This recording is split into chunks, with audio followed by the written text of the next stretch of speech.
خوگر پیکر، خوگر سے مراد ہے عادی ہونا، جبکہ پیکر محسوس سے مراد ایسی اشیاء یا جاندار جو نظر آتے ہوں اور محسوس کیے جاتے ہوں، جیسے پتھر، درخت، جانور وغیرہ۔ اندیکھا جسے انسانی آنکھ نہ دیکھ سکتی ہو یا جو نظر نہ آتا ہو۔ قوت بازو مسلم، اس سے مراد مسلمانوں کی طرف سے کی گئی جد و جہد ہے۔ کیا کام تیرا، یعنی تیرے نام کو بلند کیا۔ ہم سے پہلے تھا عجب تیرے جہاں کا منظر، کہیں مسجود تھے پتھر، کہیں معبود شجر۔ خوگر پیکر محسوس تھی انسان کی نظر، مانتا پھر کوئی اندیکھے خدا کو کیوں کر۔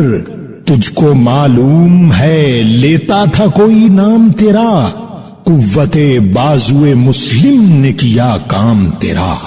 تشریح جواب شکوہ کے چھٹے بند میں جب اللہ نے مسلمانوں کو احساس دلایا کہ میں تو کرم کرنے کو تیار بیٹھا ہوں، راستہ دکھانے کو راضی ہوں، لیکن تم میں سے کوئی بھی ایسا نہیں جو کچھ حاصل کرنا چاہتا ہو، تو شکوہ کے چوتھے بند میں اقبال نے کس دلیل کے ساتھ آغاز کیا ہے وہ بھی کمال کہا جائے تو غلط نہ ہوگا۔ چوتھے بند کے پہلے شعر میں فرماتے ہیں کہ اے اللہ، تو کہتا ہے کہ ہم تیرے بتائے ہوئے راستے پر نہیں ہیں۔ تجھے یاد ہے جب ہم نہیں تھے تب تیری دنیا کی کیا حالت تھی؟ کیا تجھے کوئی جانتا تھا؟ یہ زمین ایک عجیب و غریب صورتحال سے دوچار تھی۔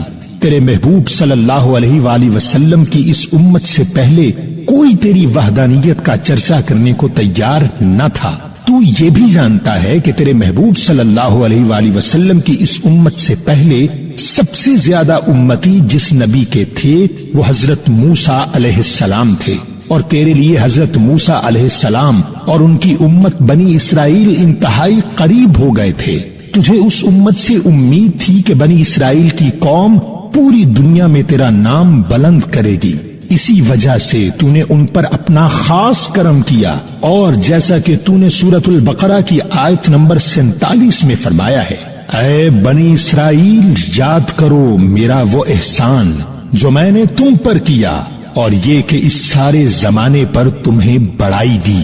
اور اسی شعر میں اقبال نے اس واقعے کی طرف اشارہ بھی کیا ہے جب حضرت موسیٰ علیہ السلام نے حضرت ہارون علیہ السلام کو اپنی جگہ چھوڑ کر کوہ طور پر اللہ سے ہم کلام ہونے کے لیے گئے، تو آپ کی امت میں بیشتر لوگوں نے حضرت ہارون کی پیروی سے انکار کرتے ہوئے سامری کے بنائے ہوئے بچڑے کی پوجا شروع کر دی تھی۔ اے اللہ، تو نے سورہ طٰہٰ کی آیت نمبر 90 اور 91 میں فرمایا ہے کہ اور ہارون نے پہلے ہی کہہ دیا تھا کہ لوگوں اس طرف تمہاری آزمائش کی گئی ہے، اور تمہارا پروردگار تو خدا ہے، تو میری پیروی کرو اور میرا کہا مانو۔ جس پر قوم بنی اسرائیل نے کیا جواب دیا، اے اللہ وہ بھی دیکھ۔ بولے ہم تو اس پر آسن مارے، یعنی پوجا کے لیے جم کر بیٹھے رہیں گے جب تک ہمارے پاس موسیٰ لوٹ کر آئیں۔ اے اللہ، تو یہ بھی جانتا ہے کہ بنی اسرائیل جو اکثریت رکھتی تھی تو نے ان کے لیے من و سلوہ تک کی عنایات فرمائی، لیکن جب اسی قوم کو حضرت موسیٰ علیہ السلام نے تیرے نام پر جنگ کرنے کے لیے کہا تو انہوں نے صاف انکار کر دیا۔ تیرے نام پر تلوار اٹھانے والا کوئی نہ تھا۔ تیرے نبی حضرت موسیٰ علیہ السلام کی امت نے اپنے نبی کے احسانات جھٹلا دیے، اور جیسا کہ سورۃ المائدہ کی آیت نمبر 24 میں تو ہی فرماتا ہے، بولے اے موسیٰ ہم تو وہاں کبھی نہ جائیں گے جب تک وہ وہاں ہیں، تو آپ جائیے اور آپ کا رب، تم دونوں لڑو، ہم یہاں بیٹھے ہیں۔ جس پر حضرت موسیٰ علیہ السلام انتہائی غمگین اور افسردہ ہوئے، اور آپ نے سورۃ المائدہ کی آیت نمبر 25 میں تجھ سے مخاطب ہو کر کہا۔ موسیٰ نے عرض کی، کہا اے رب میرے، مجھے اختیار نہیں مگر اپنا اور اپنے بھائی کا، تو ہم کو ان بے حکموں سے جدا رکھ۔ ناظرین، آپ اس شعر کے پس منظر کو سمجھ چکے ہوں گے کہ ہم سے پہلے تھا عجب تیرے جہاں کا منظر، کہیں مسجود تھے پتھر، کہیں معبود شجر۔ یہاں تک کہ حضرت موسیٰ علیہ السلام اور حضرت ہارون علیہ السلام کا وصال ہو گیا، لیکن اللہ کی توحید کو پوری دنیا میں پھیلانے کا کام پورا نہ ہو سکا، کیونکہ اسی امت کے لوگ پتھر اور لکڑی کے بتوں کی پرستش کرتے رہے جو کہ بے شک شرک ہے۔ اور پھر دوسرے شعر میں اقبال نے وجہ بیان کی ہے کہ ایسا کیوں تھا۔ خوگر پیکر محسوس تھی انسان کی نظر، مانتا پھر کوئی اندیکھے خدا کو کیوں کر۔ دوسرے شعر میں فرماتے ہیں کہ انسان شروع دن سے ہی مادہ پرستی کا شکار رہا ہے۔ وہ ان چیزوں کو خدا ماننا چاہتا ہے جن کو حواس خمسہ یعنی 5 سینسز تسلیم کرتی ہو۔ اے اللہ، تو اپنی صفات اور نشانیوں کے سوا بطور وجود کے کبھی سامنے ہی نہیں آیا تھا، اور دوسری طرف تو نے سورۃ البقرہ کی پہلی 3 آیات میں ہی ایک اصول واضح کر دیا تھا کہ الف لام میم، اس میں کوئی شک نہیں کہ یہ کتاب تقوی رکھنے والوں کے لیے ہدایت ہے جو غیب پر ایمان لاتے ہیں اور آداب کے ساتھ نماز پڑھتے ہیں۔ یعنی ان آیات میں تو نے بتا دیا کہ یہ کتاب ان کے لیے ہدایت ہے جو غیب پر بھی ایمان لائیں۔ اور غیب کیا ہے؟ تجھے دیکھے بغیر مان لیا جائے کہ تو خدا ہے۔ ناظرین، شعر میں دیکھیے کہ اقبال اپنے شکوے میں فرما رہے ہیں کہ تیرا تقاضا یہ تھا کہ تجھے بغیر دیکھے مان لیا جائے، لیکن انسان کی عادت تھی کہ وہ کسی ایسی ہستی کی پوجا کرنا چاہتا تھا جو اسے نظر آئے۔ ایسی حالت میں کوئی تجھے کیسے مان لیتا کہ تو ہی خدا ہے؟ اور تیسرا شعر پڑھیے، تجھ کو معلوم ہے لیتا تھا کوئی نام تیرا، قوت بازو مسلم نے کیا کام تیرا۔ تیسرے شعر میں فرماتے ہیں کہ اے اللہ، تو بتا کہ کوئی ہے تھا جو تیرا نام لیتا یا تیری وحدانیت کا اقرار کر کے اسے دنیا میں عام کرتا؟ یہ ہم ہی تھے جنہوں نے تیرا نام بلند کیا۔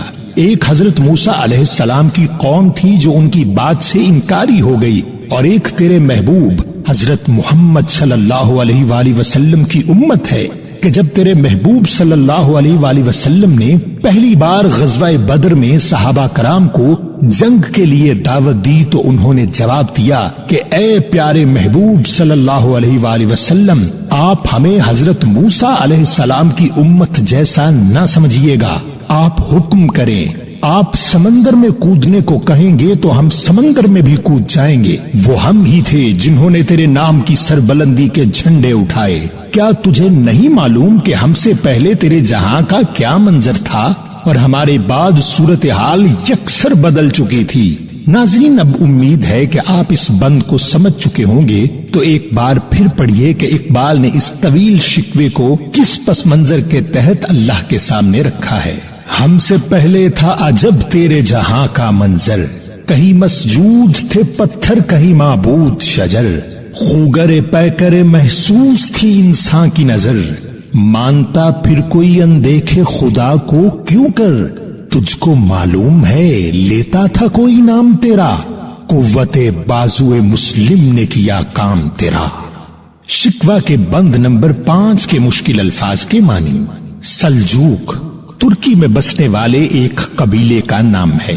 ساسانی قدیم ایران میں حکمران قبیلے کا نام ہے۔ مامورے یہاں اس سے مراد دنیا ہے۔ یونانی گریس یا یونان میں بسنے والے۔ نصرانی عیسائی مذہب کے پیروکار بس رہے تھے یہی سلجوق بھی تورانی بھی، اہل چین میں ایران میں ساسانی بھی، اسی مامورے میں آباد تھے یونانی بھی، اسی دنیا میں یہودی بھی تھے نصرانی بھی، پر تیرے نام پہ تلوار اٹھائی کس نے، بات جو بگڑی ہوئی تھی وہ بنائی کس نے۔ تشریح 5ویں بند میں بھی چوتھے بند کی طرز کا تسلسل جاری ہے۔ جیسا کہ آپ جانتے ہیں کہ جواب شکوہ کے 6 بند میں اللہ تعالیٰ مخاطب تھا کہ مسلمانوں، تم کامیابی کے راستے پر ہو ہی نہیں، ورنہ میں تو راستہ دکھانے کو تیار ہوں۔ اس کے بعد شکوہ کے 4 بند میں اقبال نے بتایا کہ اگر ہم کامیابی کے راستے پر نہیں تو پھر اور کون ہے، کیونکہ ہم سے پہلے تو تیرے نام کے لیے کسی نے کوشش ہی نہیں کی۔ اور اب 5ویں بند کا پہلا شعر دیکھیے۔ بس رہے تھے یہی سلجوق بھی تورانی بھی، اہل چین میں ایران میں ساسانی بھی۔ فرماتے ہیں کہ یہی وہ دنیا ہے جہاں 2 جنگجو قومیں یعنی سلجوق اور تورانی بستے تھے۔ یہ دونوں قبیلے اپنی بہادری اور شجاعت میں مشہور تھے۔